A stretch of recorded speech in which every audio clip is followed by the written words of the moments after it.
Our top story this afternoon, the South Korean economy in 2020 saw its first negative annual growth since the Asian financial crisis in the late 1990s. However, despite the pandemic, there are some signs of improvement as the economy grew in the fourth quarter on solid exports. Eum Ji-young starts us off.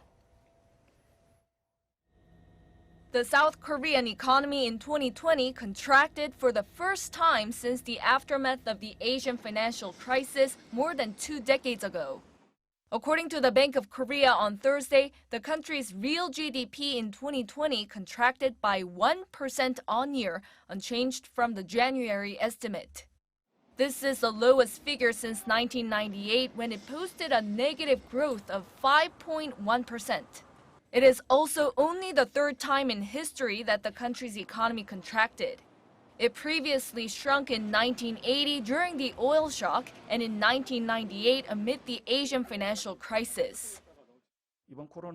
This economic crisis that we're experiencing due to the COVID-19 pandemic has caused GDP growth to fall by 1% last year, from 2% in 2019. But it is expected to turn to positive growth of 3%, so the amount of contraction is not as bad compared to previous crises. One of the main drivers of the contraction was decreased private spending.